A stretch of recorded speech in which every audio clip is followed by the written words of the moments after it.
Ashver.com.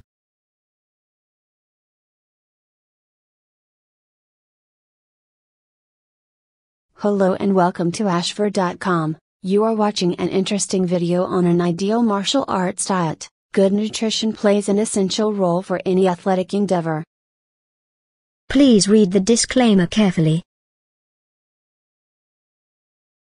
Good nutrition plays an essential role for any athletic endeavor.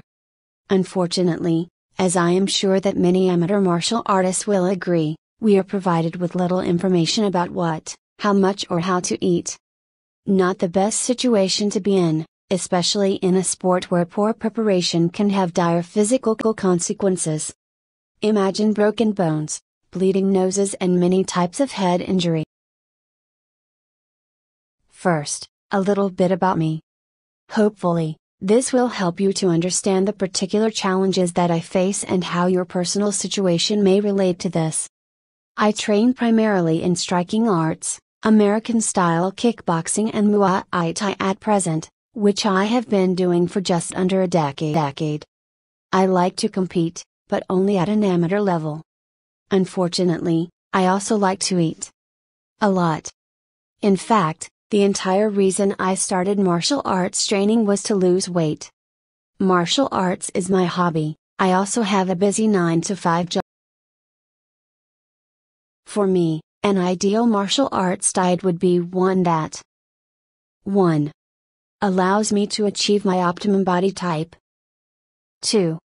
Provides sufficient energy to maximize my martial training and competition.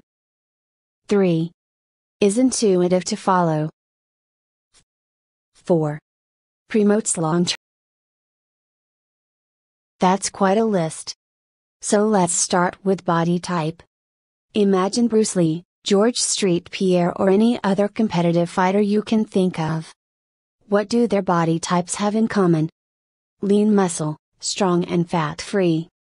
One could propose that a male fighter should aim for a body fat of less than 8 to 10% and a female, less than 12 to 18%. One can estimate body fat using a variety of tools such as bioelectrical impedance devices and ultrasound devices. So what type of diet will help me to achieve the lean, effective body that I need for martial arts? A diet can be defined as the sum of food consumed by a person or organism. We were all on a diet of some sort. Unfortunately, few of us have put much thought into what that diet contains.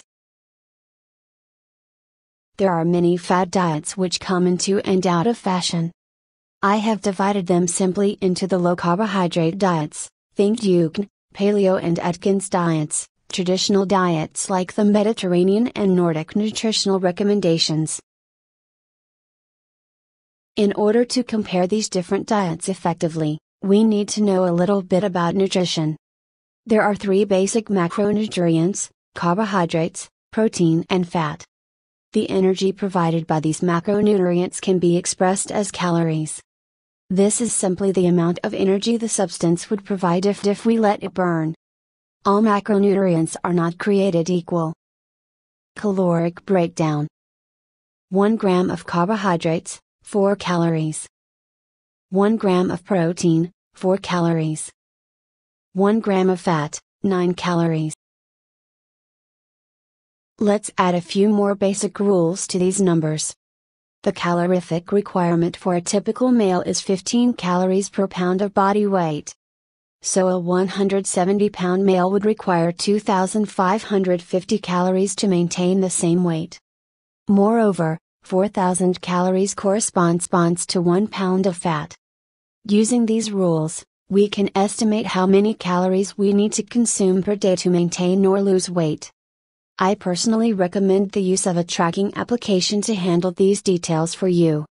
I use the MyFitnessPal mobile application. So now that we know the basics, which diet should we choose? Many studies have been conducted on this issue. Some of the latest meta-analysis studies that combine other research done have suggested that for the low carbohydrate diets, for example paleo diet, fat loss may be less than with other methods. However, this fat loss eventually slows down to match other diet types.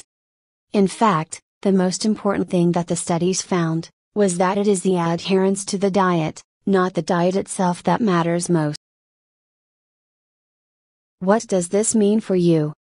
You should choose a diet which you are able to follow consistently. I personally follow a paleo-type diet model. This is also the diet type recommended by CrossFit athletes, a discipline with similarities to martial arts. It works, for me, but may not necessarily be the best for you, if you are unable or unwilling to follow it. Anything is better than nothing. So, how can you stick to a particular diet type? Tracking, tracking, tracking. You can't measure what you can manage. What you measure does not manage too much, as long as it has some relation to what you're trying to achieve. If you're trying to lose weight before a competition, I would suggest monitoring your weight, body fat percentage and anthropometrics, waist circumference, hip circumference and neck circumference.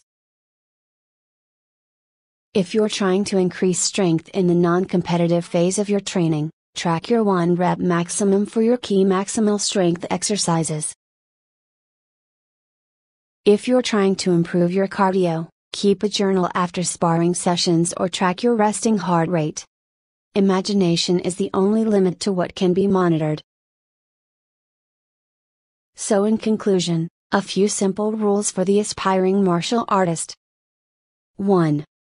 The best diet is one you can follow consistently. 2.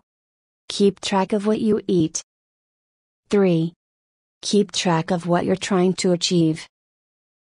Thank you for watching this interesting and informative video.